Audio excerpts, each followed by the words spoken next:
In our headlines on this Tuesday afternoon, January 2nd, here in South Korea.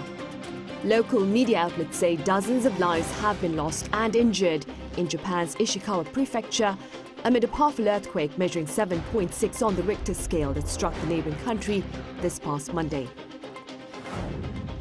Meanwhile, opposition party leader Jae-myung is stabbed in the neck by an unidentified man in the southern port city of Busan while speaking to reporters earlier on this Tuesday.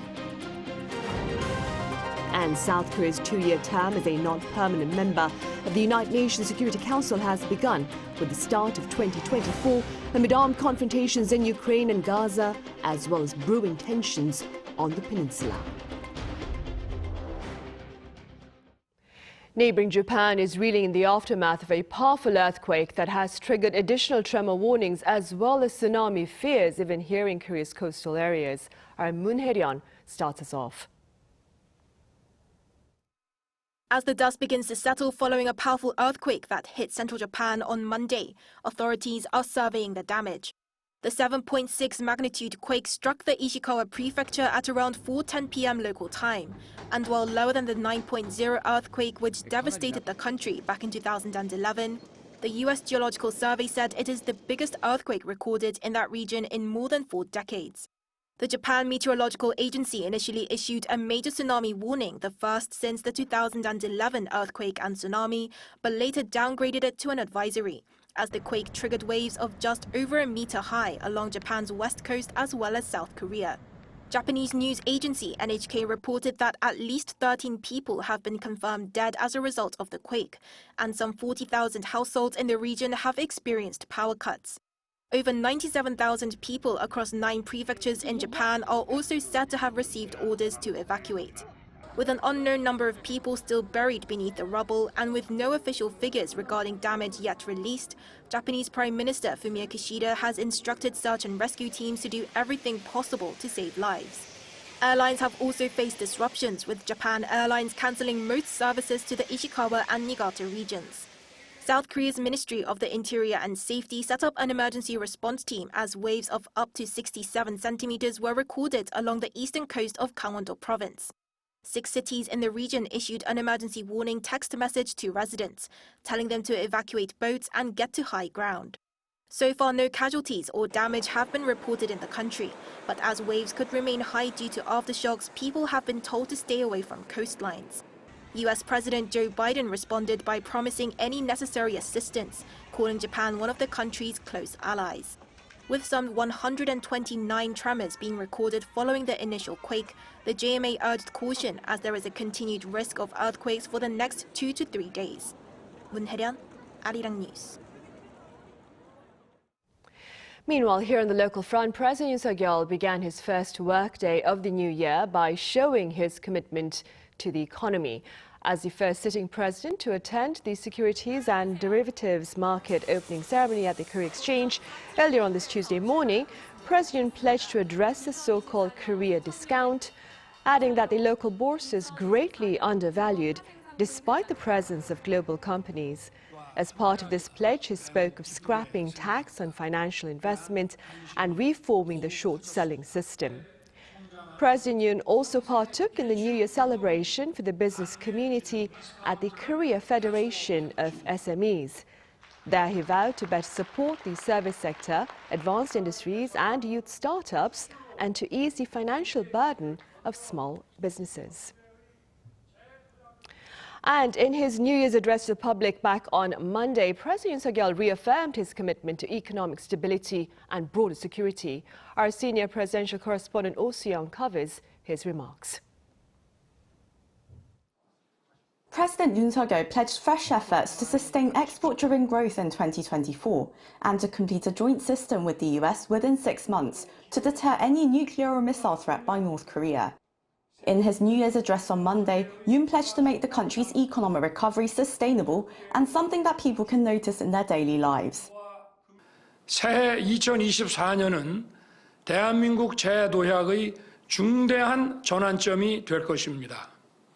무엇보다 글로벌 교역이 회복되면서 우리 경제 전반의 활력이 나아지고 수출 개선이 경기 회복과 성장을 주도할 것입니다. However, the leader outlined the external global polycrisis such as stagflation and structural domestic factors that hinder sustainable growth. Pointing to the chronically low birth rate in particular, the lowest in the OECD at 0.72 children per woman as of 2023, Yoon called for fundamental solutions to tackle deep-rooted socio-economic challenges. To this end, the administration will continue its three major reforms, first in the labour sector, where it will encourage productivity, investment and job creation by removing illegal union practices and labour market inflexibility.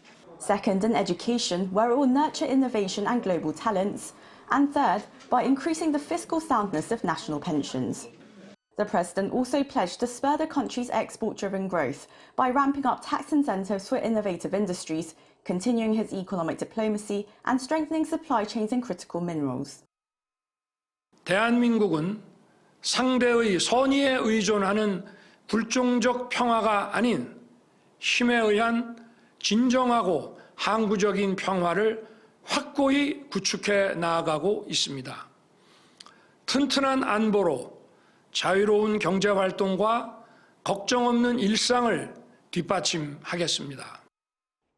Addressing Seoul's biggest security threat, Yoon said that any nuclear threat by North Korea will be fundamentally curbed with a stronger nuclear-based South Korea-US alliance, which will complete its extended deterrence system within the first half of 2024.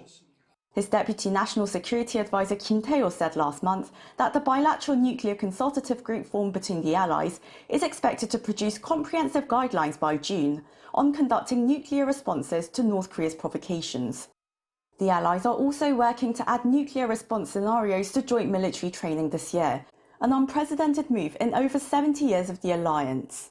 The president said on Monday that the trilateral cooperation framework reached with his US and Japanese counterparts at Camp David last year will lead efforts for peace and prosperity in the Indo-Pacific, with Seoul playing a growing role in regional security, economy and culture as a global pivotal state. 오수영, Arirang News. South Korea's two-year term as a non-permanent member of the United Nations Security Council has begun with the start of 2024 amid armed conflict in Ukraine and in Gaza, as well as brewing tensions on the Korean peninsula. Our Kim Jung-sil reports. South Korea's term as a non-permanent member of the UN Security Council has begun. The two-year term was announced back in June when South Korea, along with 4 other nations, was elected to serve as a non-permanent member for 2024 and 2025. The UN Security Council has 5 permanent members, which are the US, China, Russia, the UK, and France, along with 10 non-permanent members. This is the 3rd time that South Korea is serving as a UNSC member following its terms in 1996 and 2013.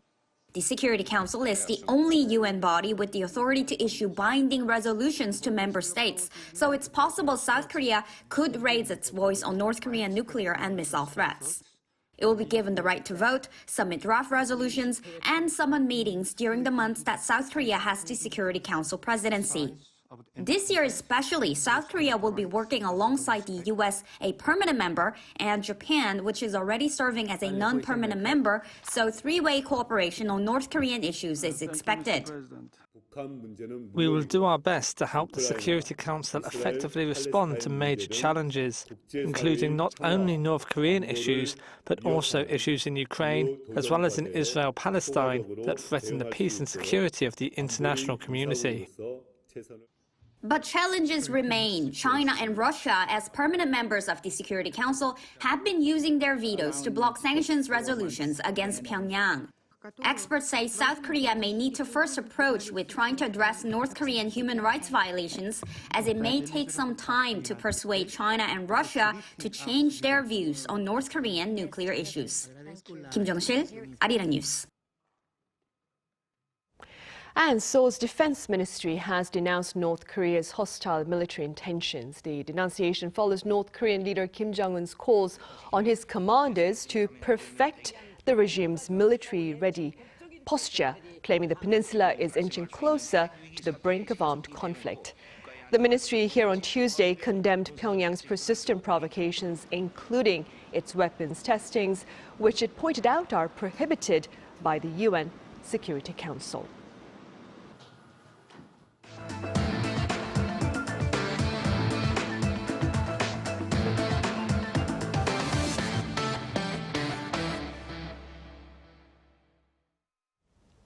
Opposition Democratic Party leader Jae-myung was stabbed earlier on this Tuesday morning in the southern port city of Busan. Now, he suffered a knife wound to the neck following a tour of a construction site of a new airport in Busan. He remained conscious and was taken to hospital. The male attacker was arrested at the scene, but authorities have yet to provide details regarding his identity and motive. Condemning the crime, President Yoon Suk-yeol also called for a swift investigation into the assault, as well as utmost efforts to provide prompt and proper care for Jae-myung. In the Middle East, Israeli troops are moving out of Gaza, and while their authorities have yet to elaborate on the move, U.S. officials believe it's a sign of transition from a high-intensity mission to a low-intensity operation better targeted against Hamas. Our Jae has the latest. The Israeli military says it plans to pull thousands of troops out of the Gaza Strip. A statement released Monday said 5 brigades, or several thousand troops, were being taken out of Gaza for training and rest. Israel Defense Forces spokesperson Daniel Hagari did not say whether the pullback meant the armed conflict was entering a new phase. However, according to a U.S. official, Israel's decision to withdraw some of its troops from the Gaza Strip is a signal that it's beginning a gradual transition to low-intensity operations. The official, who spoke on the condition of anonymity, added that the decision to pull out troops is a reflection of the success Israel has had in its fight against Hamas. Meanwhile, the chief of the Israel Defense Forces Southern Command says the fight in Gaza will continue in a variety of methods, in a variety of intensities, and in varying forms. He says the shift in strategy will make it difficult for the enemy to pinpoint them and understand them. At the stroke of midnight marking New Year's Day, Hamas fired at least 27 rockets at the south and center of Israel. According to Israel's military, its air defense system intercepted 18 rockets, while 9 of them fell in open areas. In a video published on social media, Hamas claimed responsibility for the attack from Gaza, saying it had fired M90 rockets in response to the massacres of civilians carried out by Israel. Jae, Arirang News. In other news, Korean service members stationed overseas ushered in the new year with wishes for peace and stability. Our defense correspondent Jae-myung has more on their hopes for the year 2024. It's the start of the year of the Blue Dragon, and South Korean soldiers stationed overseas are as mighty as ever. In celebration of the new year, soldiers have vowed to connect South Korea and the world through peace. The Army's Hanbit unit has been providing humanitarian aid to the locals in South Sudan by rebuilding social infrastructure and donating medicine. 2024년 푸른 용의 해 갑진년을 맞아 국민 여러분 모두의 행복을 기원하면서 이영만리 남수단에서 세계 평화를 위해 최선을 다하겠습니다. 국민 여러분께 격려! 충성! The country's Cheonghae unit has been protecting South Korean ships from pirates in the waters off the coast of Somalia. In the new year, all members of the unit will carry out their assigned duties perfectly with pride as representatives of South Korea. The Army's Dongmyeong unit deployed to Lebanon focuses on maintaining peace in the region as part of the UN peacekeeping forces by conducting surveillance and reconnaissance activities. 우리 동명 부대는 안전이 최우선으로 보장된 가운데 부대원 모두 고도의 자긍심과 책임감을 가지고 각자 제 위치에서 제 역할을 다하고 있습니다. 국민 여러분의 기대에 어긋나지 않도록 임무 완수 무사기한하겠습니다. In the United Arab Emirates, the South Korean Army's AK unit conducts high-level joint exercises with the UAE military. 이영만리 아랍에미리트에서 세계 평화를 위해 최선을 다하겠습니다. 새해 복 많이 받으세요. Jae-myung, Arirang News. And Korea is opening its doors to the year of the Blue Dragon this year that promises prosperity. Our Yoon explains. As 2024 marks the year of the Blue Dragon, the National Folk Museum of Korea is hosting a special exhibition exploring the symbolism and ancient practices surrounding the mythical creature. Each year is represented by one of the 12 animals of the zodiac, with 2024 being represented by a dragon. Over the course of 60 years, each zodiac animal appears 5 times, each time with a different color, with 2024 being blue. Representing immense power and royalty, the dragon symbol was reserved for kings during the Joseon dynasty. In Korean mythology, the dragon is often represented as the god of water or the god of rain, in bringing good fortune. The Folk Museum's exhibition displays the profound influence the dragon has held in the past, especially for farmers. Featuring a drawing of a dragon is the farmer's flag, representing a farmer's music band. The oration for rain-making ritual was performed during droughts in the 1950s. It involved prayers for rain by honoring the dragon as a god. Wishing or hoping for something is a timeless tradition, and with 2024 approaching, people are making wishes for the upcoming new year. Our New Year's wish is that our moving houses goes smoothly for us next year. Looking for, a new job. It's always a struggle, but together we can stick it through and figure out, what the next step will be. It's almost for every year we wish for our family healthy and our business to be prosper, son to be very healthy and good, behave, yes. In the year of the Blue Dragon, it is said that the energy of a soaring dragon in the sky brings about a seamless resolution to all issues. Hopefully we'll see that happen in 2024. Yoon, Arirang News.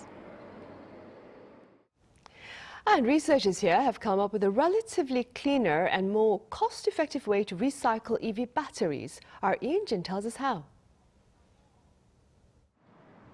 More electric vehicles on the roads also means more waste batteries. Lithium-ion batteries are mostly used in EVs as they have longer battery life than nickel or other rechargeable batteries. But drawbacks, such as limited reserves and high price fluctuations, have spurred the development of technology to recycle these batteries. And now a team of Korean researchers have developed a rather simple and eco-friendly process to recover lithium from the waste lithium-ion EV batteries. Without any particular sorting, waste batteries are shredded. The small pieces of battery are heated to 1,200 degrees Celsius.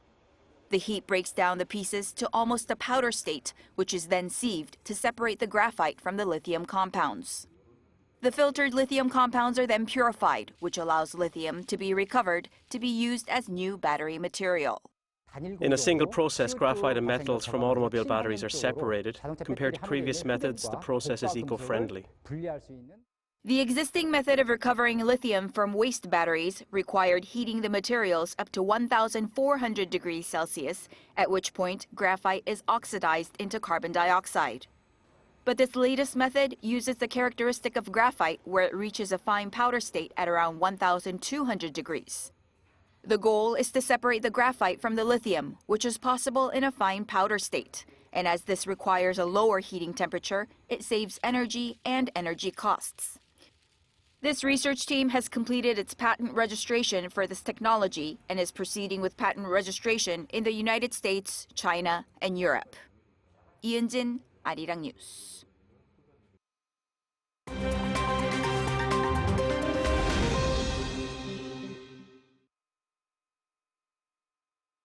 Now let's take a look at the latest news in the world now.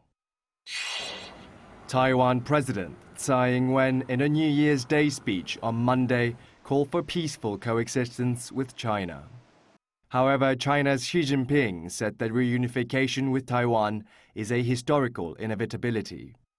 With only 11 days until Taiwan's presidential election, Tsai Ing-wen's last New Year's Day speech in her 8 years as president said Taiwan's only choice is to uphold democracy and protect peace, and that it wishes to have peaceful democratic dialogue for long-term stability between China and Taiwan. China's Xi Jinping, though, struck a strong tone in his New Year's Eve address, speaking of Taiwan as being part of the same family as China and claiming that the two countries will surely be reunified. In Ukraine, the cities of Lviv and Odessa were targeted by Russian drone attacks on New Year's Day. According to reports, a record 90 Shahed-type drones were launched. Ukrainian officials say that 87 drones were intercepted. However, a 15-year-old boy was killed and several people were injured by falling debris in Odessa. The attacks also caused significant damage to a museum and university buildings in Lviv, which the city's mayor described as symbolic and cynical. Monday's attack comes as Russian President Vladimir Putin vowed to intensify attacks on Ukraine following a Ukrainian strike on the South Russian city of Belgorod, which killed at least 20. Europe's longest-serving monarch, Queen Margaret II of Denmark, announced Sunday that she will abdicate on January 14th, bringing an end to exactly 52 years on the throne. She will be succeeded by her eldest son, Crown Prince Frederick. The 83-year-old Queen made the surprise announcement during her customary New Year's Eve speech, saying that she had time to reflect and come to the decision following back surgery last February. Queen Margaret became the longest-serving monarch in Europe after the death of Britain's Queen Elizabeth II in 2022, and is also the longest-sitting monarch in Denmark's history. The United Arab Emirates broke 2 Guinness World Records on Monday with its New Year's Eve show. The show in Ras Al Khaimah welcomed the new year with an 8-minute-long firework and drone display. Its drone display, featuring more than 1,000 drones, set a record for the longest straight-line drone display. And its firework display broke the record for the longest chain of aquatic floating fireworks. Kim Seong, Arirang News.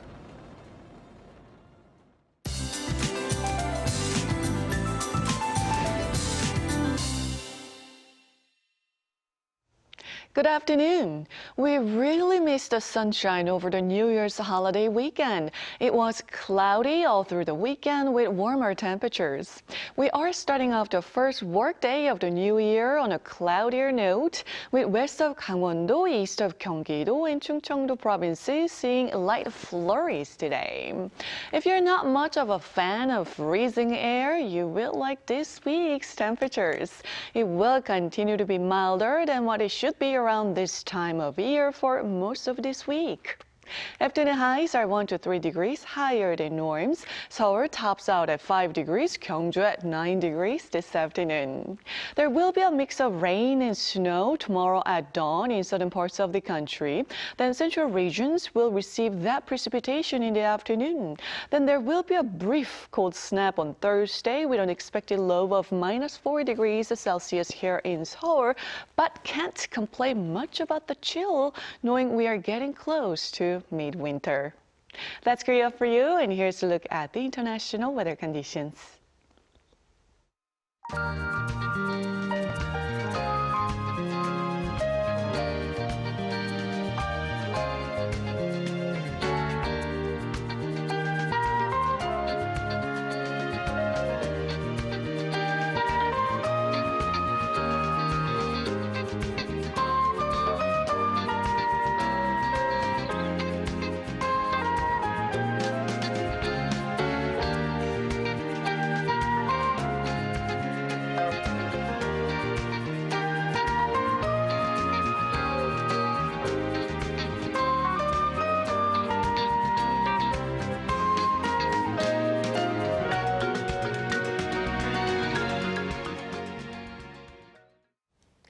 And those are the headlines at this hour here in Korea. Coming up right after this break is our daily panel session. Do stay with us.